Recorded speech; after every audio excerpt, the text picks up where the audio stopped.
the plenary speaking of Norman Fleck. For that, I would like to introduce to Martin Idiard, who will present Norman to our community. Thank you, Martin, and thank you, Norman. Okay. All right. So I take over. All right. So good morning, everyone. I'm Martin Idiard from the National University of La Plata, and I'll be chairing this morning's plenary lecture, which will be given by a dear colleague that I have the great pleasure to introduce, even if he doesn't need much of an introduction to this audience. I'm referring to Professor Norman Fleck from the University of Cambridge in the UK. So Professor Fleck has been in Cambridge since his undergraduate and graduate studies on engineering in the late 70s, early 80s. And he became professor at the Department of Engineering there in 97. In between, he worked on several topics in micromechanics, like creep fracture and failure of reinforced composites, just to name a couple, with well-known colleagues like Professors K.L. Johnson and Mike Ashby in Cambridge, as well as Professors Bernard Budiansky, John Hutchinson, and Tony Evans at Harvard University, among others. In 1990, he founded the Cambridge Center for Micromechanics, and since then he has produced hundreds of contributions in the field. In fact, the organizers of this Congress are big fans of Professor Fleck for his contributions to the development of microplasticity theories that capture size effects through the introduction of plastic strain gradients in the constitutive law. And in fact, I could spend the whole day enumerating Professor Fleck's honors and achievements and anecdotes, but the whole point of this occasion is rather to have him delighting us with his presentation. I refer all interested listeners to the preface written by John Willis and Vikram Deshpande for Norman's 60th anniversary volume published in the Journal of the Mechanics and Physics of Solids a couple of years ago. So I just regret that we could not share this experience in person, but hopefully there will be other occasions. So Norman, the screen is yours. Thank you very much, Martin, for that warm introduction. So it's a pleasure to be here in a sort of way. I'm very grateful for the invite. I wish I was with you in person another time.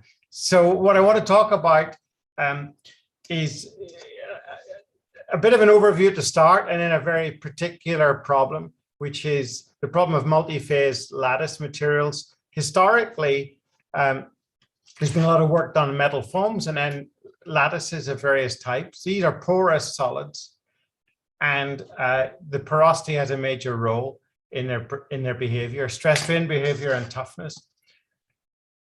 But more recently, we've been looking at filling up the gaps, filling up the holes in the lattice. So we've been thinking about interpenetrating lattices, two-phase, multi-phase lattices, and asking what is the macroscopic response of these, and that's what I'm going to focus on in the second half of my talk. So just by way of introduction, porous solids in the form of high porosity, low relative density are pretty common. In recent days, additive manufacturers come along. So for Atlas, for example, and other manufacturers have developed lattices in footwear and other applications too. Nature has got there first with various woven structures, and also there's another class of lattice materials which are more random, typically foams, and these have a low connectivity, which I'll come to, maybe 3 struts per node, and that has a big effect upon their behavior. Some of these foams are on a nanoscale, and recently we've been looking at nanofoams in order to see the effect of cell size upon properties. And part of the aspect of nanofoams is that when the length scale is small, essentially the structure can comprise many small beams and bending, struts and bending, so strain gradient effects become important. The example of popcorn there is an example of inflation of the cells in order of pores, or to make a foam which eventually bursts and pops. So that's what popcorn is. It's essentially a closed cell foam inflated by steam on rapid heating from internal moisture and then pop. Okay, so where are we in the field? If I'm plotting on one axis strength against density, for example, of engineering materials, historically, we were in the top right of the diagram, which was fine. Materials were strong, but they were dense. And the desire has always been to move to an area of the map where the strength is still high, but the density is low. And what you see is as you go down into the bottom left corner, moving into foams and lattices, whilst you lose density, you also lose properties such as strength and stiffness. That if we plot fracture toughness against density, the data is again of this general trend. But whereas for the case of strength and stiffness, there are well-developed bounds to say that properties are bound to you cannot enter that part of space. There is no theoretical bound for properties such as fracture toughness. So theoretically, it should be possible to develop tough lattices. So if we combine material with morphology, different types of lattices and different length scales, then we stand a chance to get strong, stiff, high-performing materials at low density. I'll just mention length scale. We'll come back to this, but usually we think of small scale being good. That's what a lot of our physics colleagues will keep telling us, that small structures are always the best. But actually, because toughness involves a length scale, it's got units of fracture toughness, megapascal root meters, length scale comes in. So the small lattices are intrinsically brittle. You have to do something, you have to be clever in some way by large bridging zones, some technique in order to increase the toughness, because just the length scale itself means that small length scales give you, small structures give you a low toughness. Okay. So the first topic I want to touch upon is if we take a metal, for example, aluminium, for example, and make it into, we can make it into a foam. So here's a foam, open cell or closed cell, and or you can make it into a lattice, which has got, in this case, a connectivity of 12 bars per strut, per node, I should say. Think of both of these structures having the same relative density of, say, 5%. And what you find is, if you plot the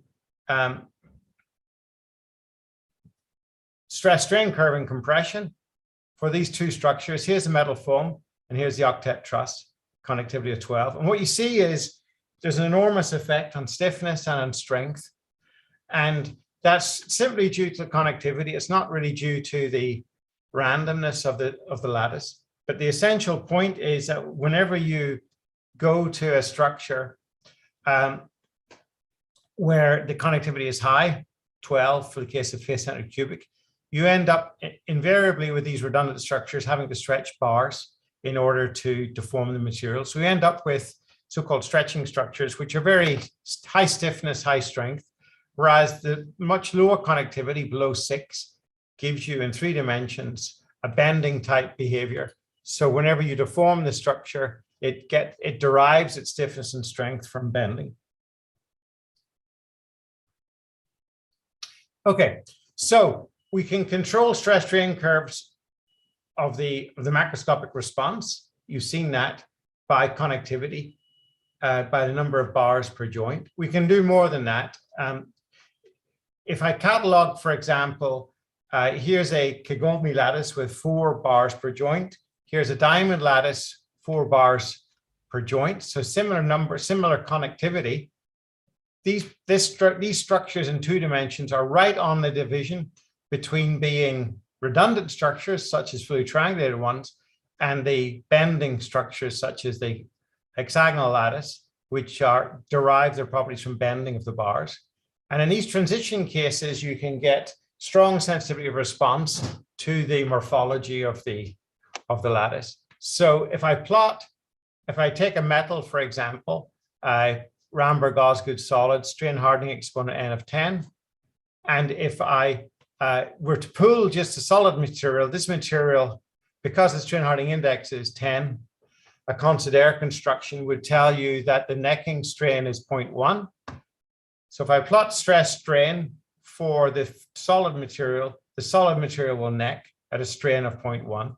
But if I do a tensile test on each of these lattices, take for example, hexagonal lattice. Here's stress against strain. When you strain it, the structure responds by elastic bending, then plastic bending, then strong orientation hardening, then uniform affine type behavior and the onset of necking. But the necking in this lattice is now delayed. It's no longer 0.1, but it's way up at about 0.45 on this blue curve. And here it's repeated here. So I want to make several remarks, and I can say that if I think of the classic, almost elastic, perfectly plastic, not quite, n equals 10 of the solid material, and compare that with that of the hexagonal lattice, I see that the hexagonal lattice gives me a very different shape of stress strain curve, a sigmoidal curve, and a much higher strain to failure. Whereas the Kagome lattice and the fully triangulated lattices more closely reflect the stress strain behavior of the solid material. Their necking strains are not very different from that of the solid. And the diamond lattice in this particular configuration can scissor, so it looks much more, it behaves in a similar way to the hexagonal lattice. So there's a lot of control that you can get on the macroscopic stress strain curve by just changing the topology. All of these lattices, as I said, are single length scale porous lattices. Now, why is it? Let me just ask one question. If we look at a typical foam with a conductivity of 3 or 4, it ought to behave similar to the diamond lattice or the hexagonal lattice in terms of its ductility. So one would anticipate that metal foams should have a ductility of 40, 50%. In reality, they've only got a few percent ductility. It's partly because they're cast microstructures, but it's also because of defects. So here's such a lattice. This is a hexagonal lattice, which in a sense mimics the foam. But what I've done is we've put into the lattice a few missing struts. And when you do so and pull it in Abacus and plot out the strains, you see that necking develops in the bars adjacent to the defect. So if we plot the macroscopic strain to failure as a function of the size of these defects, the cracks, missing cell walls, you see that you can get a big drop in ductility. So one effect that I want to highlight is that many properties, including ductility, are sensitive to defects. And that explains why foams have a low ductility intention. So there is a lot of control that can be done on a stress strain curve. One other example of this is if I take some low carbon steel, here's the nominal stress strain curve for a low carbon steel. And if I now make a lattice out of this low carbon steel, I can make a triangular lattice with straight struts. So this is triangular with straight struts. And here is the stress strain curve for the lattice in that T for triangle and S for straight struts. If I add some sinusoidal waviness, a single sine wave or a double sine wave, ds is double sine wave, I change the stress strain curve from being this curve up to, I move it across to here. So I do have an effect upon the stress strain response. If I start with hexagonal lattice, the hexagons in a sense are waviness already built in. I go all the way to here as the macroscopic response. And if I add some additional waviness, single sine wave or double sine wave, I get a bit of additional increase in ductility. Essentially, I end up pulling this lattice so that these bars eventually they'll bend and then they will orientate and straighten out, and that gives me some additional ductility. But the main take-home message is one can control the macroscopic stress strain curve partly through the macroscopic response of the lattice and partly through various types of imperfections such as waviness. Okay, so the topic of fracture toughness I've already touched upon. I've explained that if you plot fracture toughness against density for fully dense materials or for these lattices, you can end up with a big spectrum in properties. And this region up here on the top left of the diagram is theoretically attainable, but it's hard to get there. So let's ask ourselves, how can we engineer a lattice in order to give us high toughness? Well, how do we fill this gap? Composites have moved us in some way up towards this region. You can take a brittle carbon fiber and put it in a brittle epoxy matrix and end up with a composite that's got a much higher toughness than either of its constituents. So that's been known, but what can we do in the world of metals? So we did we performed a fundamental study where we took some aluminium blocks and drilled holes to convert the solid material into a two-dimensional lattice. And if we keep, for example, the whole spacing fixed and varied, or if we keep the D is the ligaments, T is the ligament size, D is the hole diameter. If you keep the whole spacing fixed, say this would be 4 millimeters, for example, one can vary, for the same spacing, you can vary the hole size and thereby vary the relative density of the material. So if we perform a fracture toughness test in 3-point bending, here's a specimen, 3-point bending. Standard fracture toughness test, you put a clip gauge here and measure force against crack mouth opening displacement. This would be a classic fracture toughness test. You can treat the material, this lattice material as an effective material, perform a toughness test, a J-type test, and thereby evaluate the fracture toughness of the material. And what you find is that if you load up the material, at some point, the ligament ahead of the notch root fails by necking, and then progressive cracking ensues by the failure of successive necks. What's remarkable is the toughness of this material can be above that of the solid material. In the solid material, a crack will grow through the material by microvoid coalescence, which involves just the spacing of voids on a small length scale. Here we've got voids on a larger length scale, and internal necking is occurring.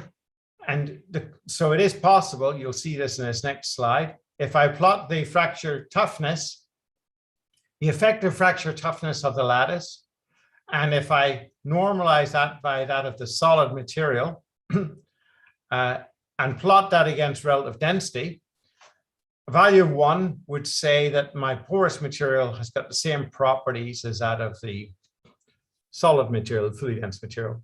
But if we make a lattice from the material, if we start off with a low relative density, those are big holes, there's a competition taking place so that a low relative density, high porosity will give us a low toughness material, but one can go into a regime where the crack blunting, if you like, from each of these holes is such that the macroscopic toughness increases to above that of the parent material.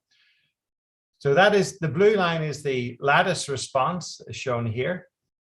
And once the relative density is above a value of that 0.2, 3, 4, 0.5. So once more than half of the material is solid, the holes help and increase the macroscopic fracture toughness. A single hole on its own is shown here with a crack running through the hole. And essentially we've blunted out the crack by the presence of the hole. And by so doing, the larger the hole, the higher the toughness. So this green line just shows that essentially it's the effect of blunting of a crack upon its toughness. So that's the main source of the toughening mechanism. So if we plot the toughness, the fracture toughness against relative density for various specimens, these are experiments, but we've also done finite element simulations using a Gerson model for the solid material between the voids, between the circular holes.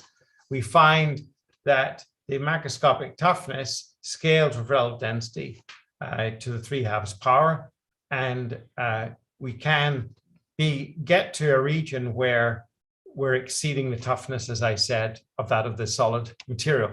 But the mechanism is different. The mechanism is blunting of the crack and also some bridging. So if we put that together and plot the fracture toughness against density, as you've seen, and add these lines of those experiments, this is where we end up. So in terms of fracture toughness against density, we have entered some white region of material property space, improved toughness, fracture toughness by a factor, maybe factor of 2 compared to what was known before. It's useful, as well as thinking of fracture toughness, to think of compressive strength. So if we take the same data, the same materials, and plot their fracture toughness and their strength, and compare it with other materials of similar density, that of water, for example, you see that we are, the gray scaled ones are materials which fail because they're too dense, too high density. But this material that we've got gives us a higher fracture toughness and a higher compressive strength than any other materials that existed to date at this value of density below that of water. So one can achieve high fracture toughnesses, high compressive strengths. The mechanism of doing so is, as I said, blunting of the crack tip and also some bridging. Now, there's a word of caution which I want to highlight at this point. And the caution is that usually when we perform fracture toughness tests on solid materials, we're in the good situation where a crack will have a fracture process zone where all the interesting failure mechanisms take place, which is embedded within a J field, which sits within a plastic zone. The specimen itself may end within the plastic zone, and so in that case, a J test is valid, or a much larger elastic field exists with a K field associated with it, and so one can use linear elastic fracture mechanics. But either way, the failure process itself sits within a J field, and you can use J as a failure parameter to characterize fracture. Now, in the case of these lattices, particularly where there is, for example, a metal foam, you can have many defects ahead of the crack tip and a distributed mode of failure. This is reminiscent of concrete and other heterogeneous materials, that the crack may have at its tip a large zone of failure where damage, if you like, is accruing. And that zone is bigger than the zone of where the J field exists. So there is no J field in this problem. It doesn't exist anywhere in the solid. If the specimen was large enough, there would be an outer K field, and someone could use linear elastic fracture mechanics. But if the specimen or structure is not large enough, then we cannot use J. And so this is the area this is the area of, rather, as I said, like concrete materials, which Bazant and others have looked at, whereby you cannot use conventional fracture mechanics just because there's no zone where a J field or indeed a K field exists. So that's still an open research question. What is the best way of characterizing failure in these materials which have a rather distributed damage mode? Okay. All right, this takes me to the second half of my talk, which is the notion of multi-phase lattice materials. So if I take a honeycomb, here's a hexagonal honeycomb that bees have kindly made for us, and we fill up the honeycomb with a incompressible liquid. The question being asked is, how much does filling up the spaces, what effect does that have upon the properties? Particularly for the case where the cavities may be behaving as a incompressible inviscid fluid. So there's no intrinsic shear strength or shear stiffness to the core material, but it does impose an incompressibility constraint on each cell by cell. Okay, so we performed some preliminary tests to explore this. Here is a empty foam, an aluminium alloy foam, dual cell foam, and here's the stress strain curve that's observed. It looks as if it's on the verge of having a plateau and maybe some softening, which would suggest there's some crush banding taking place before it locks up, and we'll see that in the movie. So if I don't know if you can see here, but in this region of the specimen, a crush band has formed, and gradually material is convected into these crush bands. And then you reach a final state, such as here, where the whole material is uniformly deformed. and from now on, the specimen is compacting and locking up. The other thing to watch, which is significant in this test, is the transverse strain is almost zero. So this is one, although we're performing uniaxial compression test, in terms of stress space, the material is responding with no lateral strain. So that's the reference case of an empty foam. What happens if we now fill up the foam with a soft rubber-like material? So the main effect of this rubber you can think of is just to prevent the voids from collapsing, switching off the crushing zone mode. And this is what you see. I'll play it through once and then we can go through it again.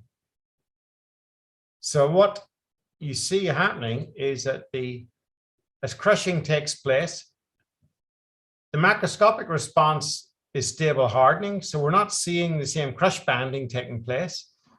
The rubber material is preventing the cells from collapsing by crushing mode. Incompressibility of the rubber means that we have a plastic Poisson ratio of 1/2. So material is coming out laterally.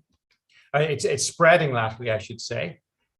The shear modulus of this rubber is sufficiently high that there's not too much leakage of the rubber out from the lattice itself. So there's interaction taking place between the rubber and the aluminium foam. And it's only at the end, towards the end of the test, that you can see some extrusion of the rubber epoxy from the sides of the foam. But it's a very different response. And if we compare the macroscopic stress strain curve, sigma nominal against epsilon nominal, for this foam, here's the empty foam, that black line. The blue line is the rubber by itself. If one were to just use an affine upper bound or just a Voigt upper bound approximation by saying, let's take a stress strain curve of the foam, add in the value of the rubber, then you would get the dotted line, but the real response is above the dotted line. And the reason you can think of that is that the rubber is not allowing the foam to deform in the bending non-affine mode, but it's forcing the foam to be, it's forcing the metallic foam to behave in a more stretching-like manner, in a more affine-like manner. And so this, you get a synergistic increase in the stress strain curve and a removal of the softening. Okay, so let's try and understand this in some more detail. So we've done a number of calculations and experiments recently on taking a hexagonal honeycomb And it's surprised me just how rich a problem it is for the simplest possible case, where we've taken a hexagonal honeycomb and we varied the angle omega, the inclination of these cell walls. So some cell walls are vertical, the side ones are vertical, they've all got a length L. And the game we're going to play is we're going to choose different values of omega. 30 degrees is the standard case for a regular hexagonal honeycomb. That's the isotropic standard hexagonal honeycomb. And at 30 degrees, the volume of that honeycomb is a maximum. So I'm plotting here the enclosed volume of the honeycomb normalized by the cell length L squared plotted against omega. So you could think of deploying this honeycomb by varying omega. And if you vary omega, keeping it symmetric, so the both inclined cell walls share the same value of omega, you find that when omega is 30 degrees, you reach a maximum. That means that's got a big implication. It means that if we start off, for example, with a hexagonal honeycomb where omega is more than 30 degrees, say 60 degrees for the sake of argument, and we try to deform it, if we were to put this structure into compression, thereby reducing omega, we go from 60 degrees down to 30 degrees, and the volume will increase. Now, if we're constraining the volume somehow to not increase, then we necessarily have to change the length of the cell walls. And in that case, we would be coming across with a constant volume, some 60 degrees, and we would have to decrease, we'd have to shorten the bars in order to enforce that volumetric constraint. So, so volumetric constraint has a huge effect upon the response of the structure. If we plot the yield surface of a honeycomb by putting in, essentially think of putting in water into this honeycomb. So we've put in a material which is incompressible and has got low viscosity, low strength. So there's no contribution, in a sense, macroscopically from the infill alone, but it does impose constant volume inside each cell. We've performed a full analysis of this problem by treating the bars as struts. And essentially, you can use a method of sections to relate the macroscopic stress state, sigma 2,2 in tension in the axial direction, sigma 1,1 transversely, and shear sigma 1,2. You can relate these macroscopic stresses to the bar forces and the infill pressure, and use statics, and also analyze the plastic collapse response of each of the bars, allowing them to form hinges if they want to. And what you find is that the macroscopic yield surface that you calculate is sensitive to omega, as you'd expect. So the case of omega is 30 degrees is the usual familiar case of a regular hexagon. And in that case, the yield surface is shown here for 30 degrees. Here I've normalized, notice what I've done. I've normalized the y-axis by rho bar. So that's the appropriate normalization for a stretching structure. The x-axis for the shear stress, I've normalized by rho bar squared, which is the appropriate normalization if it's a bending type response, plastic hinging. And for 30 degrees, the structure always is a bending structure. So the macroscopic response, sigma 2,2 minus sigma 1,1 is very similar to sigma 1,2. But because of the difference in normalization, that's why this yield surface looks squashed on the y-axis. For other values of omega, we have this remarkable result that in shear, the structures still are bending structures. But as we vary omega, the strength, the axial strength, can switch the structure into a stretching mode. There are facets on the yield surface which we can calculate, but the overall message is the response is highly dependent upon the value of omega. and it can be strongly anisotropic. Okay, here's a particular case for 40 degrees of omega. The inclination is 40 degrees. And I've just simplified it by showing the macroscopic collapse surface, showing that there are two mechanisms at play. So there's a general point that if you think of these structures collapsing by a combination of plastic hinges, some of the hinges extend as well as just being rotational hinges by the volumetric constraint. But one can chart out the collapse surface either by thinking of it as an upper bound calculation or actually an exact calculation by treating the statics seriously as well as the kinematics. And so one can end up with these exact yield surfaces. So they meet both the upper and lower bound restrictions. So far I've talked about small strain. I've talked to you about the case of infinitesimal response, the formation of hinges. What happens if we now perform some experiments or computations? Let's take the case of compression. 30 degrees would be the reference case. And if I compress this honeycomb, again, keeping the volume fixed, here is the response. So I'm plotting stress against strain. We'll get, for the empty lattice, here's the response. And if I now, for omega is 30 degrees, run the compression, do a compression test, I get a similar yield strength. The volumetric constraint hasn't much effect, but I get a very strong strain hardening. And you can see why that is. Oh. Yeah, so as I compress the material, these bars, as well as bending, they're having to stretch. In fact, necks form in the end. So you switch from a bending mode to a stretching mode whenever you compress the lattice, infilled with this with water, as I said. Now I compare that. Well, let's take the case of 20 degrees.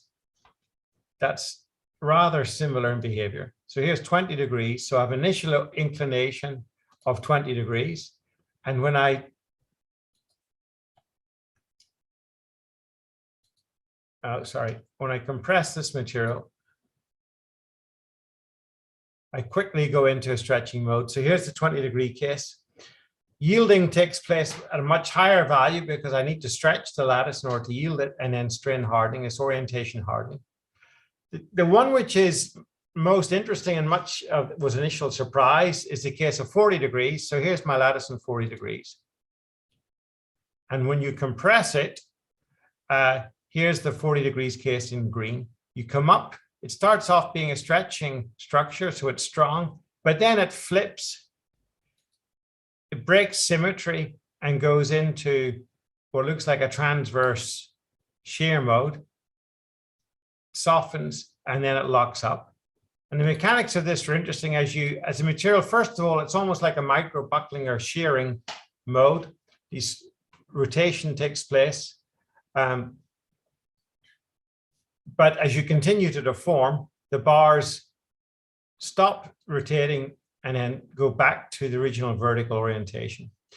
So what's a little bit of thinking on this will tell you the remarkable result, which is despite the fact that the structure is strongly softening, if we were to calculate the strain field, we would see that as we compress the material stretches by incompressibility in equal and opposite amount in the transverse direction by just a volumetric constraint. And that the kinematics of that will not allow for a localization to take place.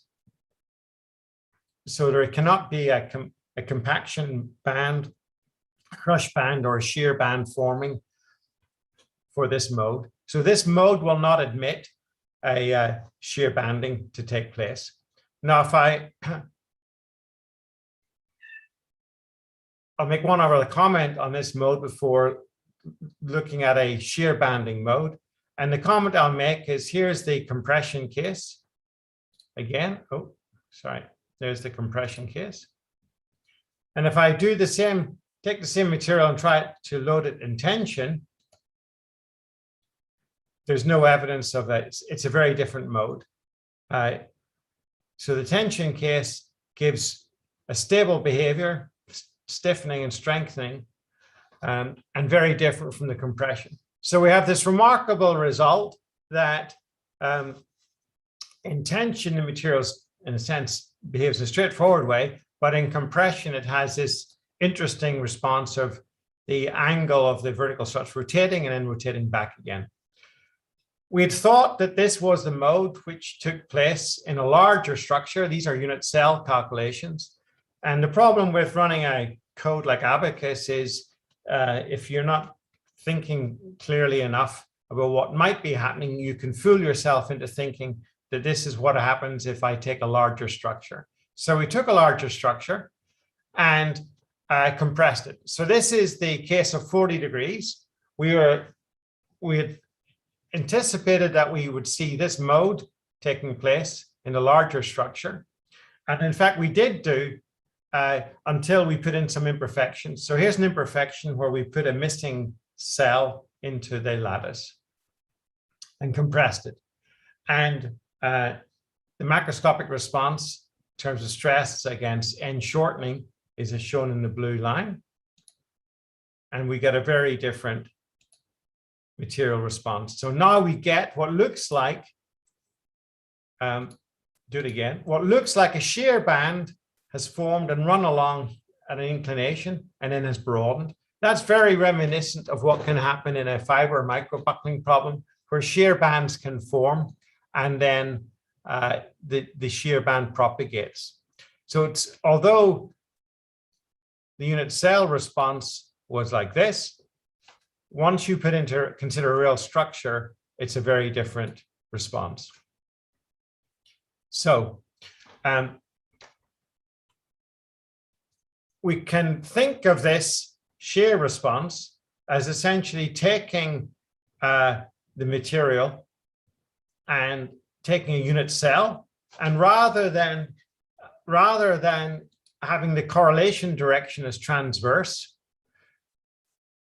to impose a periodic boundary condition whereby there's a fixed inclination actually given by the initial inclination of the structure at 40 degrees and to impose a periodic deformation mode, but the periodicity of deformation is now aligned not with the transverse direction, but an inclined direction. And that mode is a mode which admits a shear band.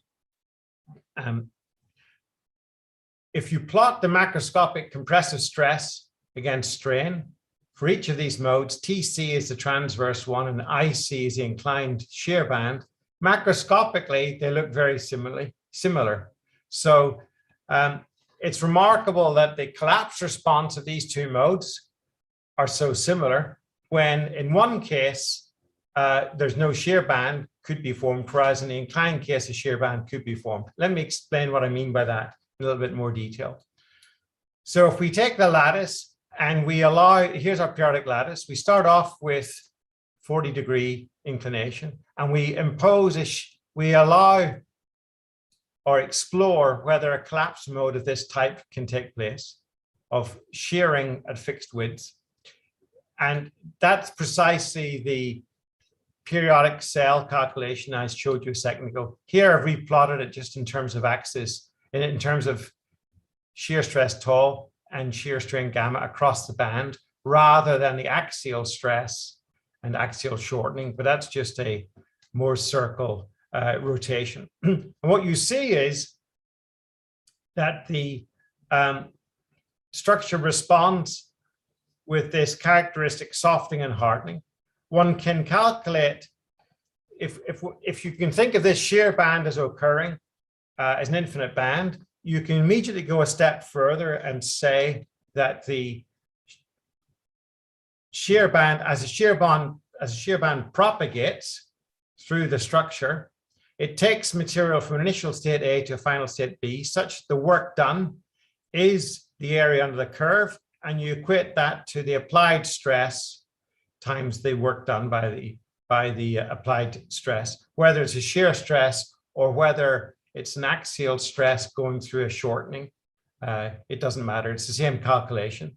But this is the notion of a Maxwell construction, whereby you take a softening response and you arrange a horizontal line that maps out equal areas, and that is the stress required in steady state to give you propagation of a shear band. And that's, if I carry through that calculation, not in shear, but in terms of actual shortening, it's the same calculation. I see that depending on the relative density of the lattice, T over L, 0.1 down to 0.025, in all cases, I get the same softening behavior. And this propagation stress, this plateau, scales linearly with T over L. So we've got this concept or picture that if I propagate a shear band, first of all, inclined along the inclination direction, and then it spreads, that will happen at a fixed value of propagation stress, that so-called Maxwell stress. Here's the full simulation, and here's the propagation stress. The reason there's this difference is because there's a finite width effect or net section effect. This defect here is a significant fraction of the net section. So we should really have taken this Maxwell propagation stress and reduced it by the factor on going from the full width to the net section, and that would bring it down much closer to the blue line. So this shear banding phenomenon we expect to take place. Here's that shear mode again. I'll just emphasize it. If we now think of a random lattice, such as here, and load it up, the random lattice deforms with a stress, propagation stress, which is very close to that Maxwell line value. So this notion of a Maxwell propagation stress is a pretty robust measurement of the collapse stress of the structure.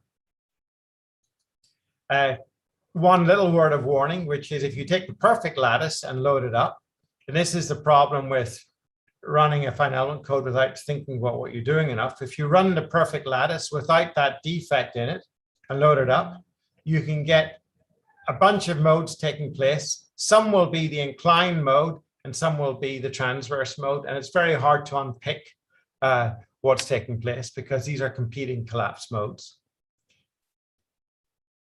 Okay, the last point I want to make in this discussion is that shear band, which we've looked at, and here's the mode again in compression. If I reverse the direction of loading in tension or equivalently in shearing in that shear band, I can shear it back in the opposite direction in tension.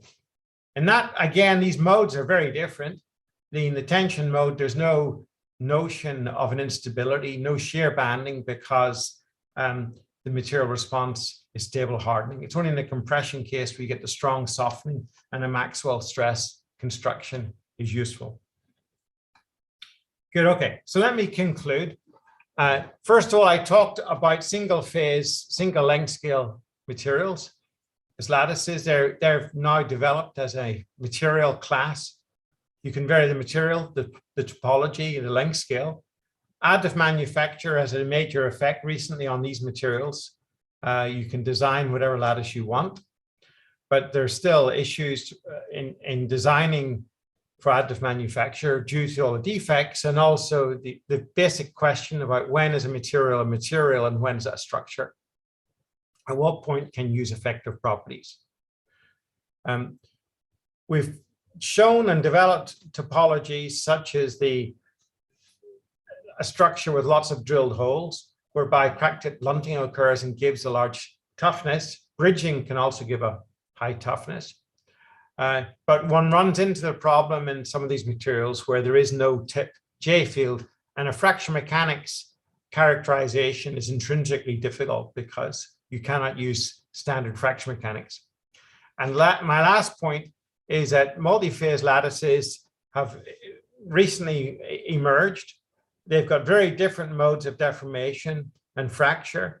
And what's remarkable is that a bunch of collapse modes exist. Some of them, many of those modes involve softening, but it's only the ones which have associated with them a shear band. They're the ones which I think are the interesting ones, and they're the ones which dictate how the structure behaves in the presence of imperfections.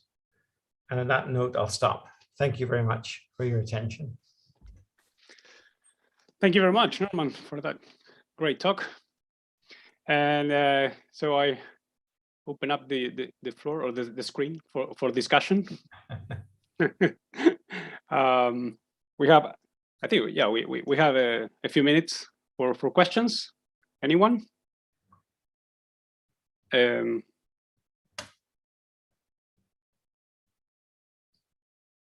Should I look at the chat or? Maybe I'll begin with one. See these results you were showing for the crank blunting mechanism. Yeah. So there were these experiments on the block with the drill block, right? Mm-hmm. But you were also showing simulations there, right? Yeah. Okay. So in these simulations, how does it happen with you have an initial crack that propagates, and once it arrives to a hole, then what happens? What you need some nucleation criterion for the crack to keep on going beyond the hole, right? So how does that happen in your simulations? Yeah, okay. So in a sense, the simplest approach is to just use a Gerson type model for damage cell within each finite element, and the length scale of the finite element, you could say, is calibrated if it needs to be against the fracture toughness of the solid. If you need to do that, what you're really thinking of is each of these. Here you can see it here, Martin. Yep. That ligament is like a miniature tensile test. There's no singularity in terms of stress or strain. So you perform a tensile test, you get internal damage, you get necking and material failure, and so you allow those elements to rupture, and on it goes, and you can capture the whole response in that way. But the point to emphasize is the relevant material property is no longer an intrinsic fracture toughness of the solid, but it's more the tensile bar response or the sheet response, because the holes are sufficient to blunt out any singularity in terms of stress and strain. Mm-hmm. Yeah. Mm-hmm. We're still using fracture mechanics. You can still use a K and a J, but the local mechanism of failure is no longer a sharp crack. Right. It's excessive crack nucleation, or That's the other point to make, is with these features, once a crack, these materials are, in a sense, they're very tolerant, because if a crack forms in one ligament, it immediately blunts itself out because it goes into the next hole. And so you're always renucleating new cracks rather than have the danger. It's in contrast to a sheet of plastic, where once you put a crack in it, it loses all strength essentially, and that crack will propagate all the way across. This is more the case where the cracks get blunted. Yeah. Yeah. All right. Still questions?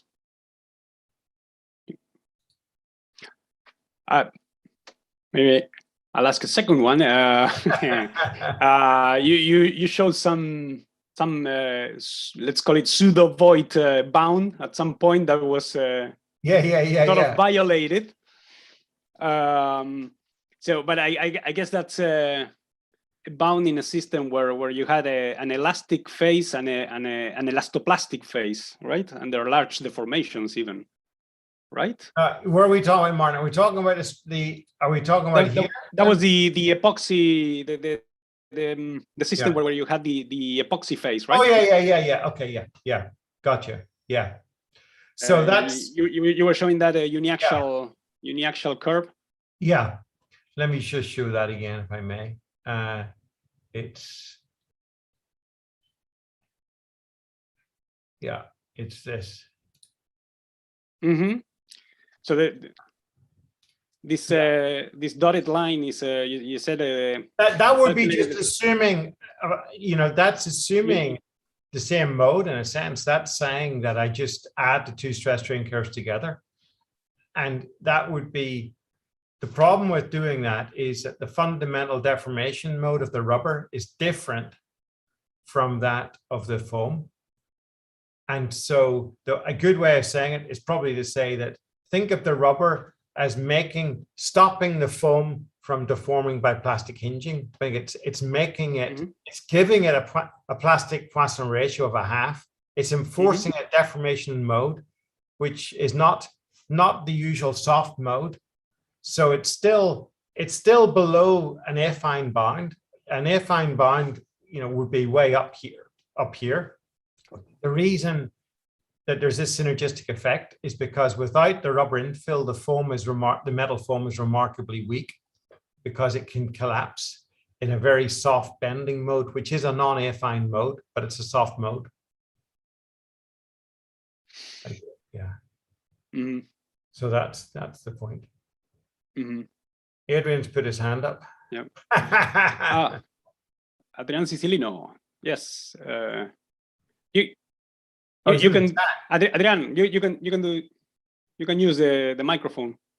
Here we go.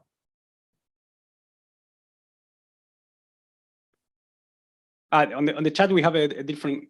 It's not Adrian, part? but okay. You go ahead with the question in the chat. Okay, so let me do it. So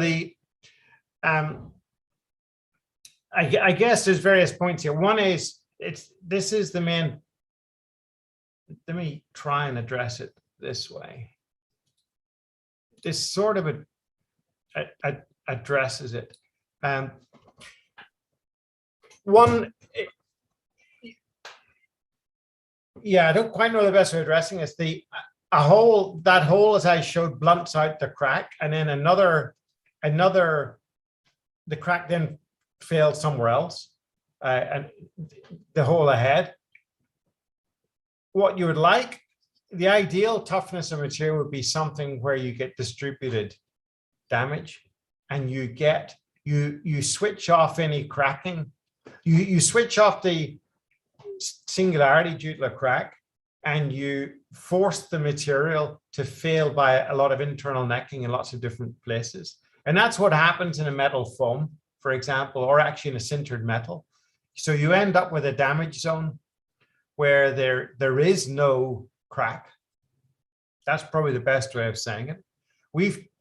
And it's really due to the randomness of the microstructure. We've played with microstructures which are uniform in properties. And what you find is it's very hard to switch from a single macroscopic crack into lots of distributed cracks.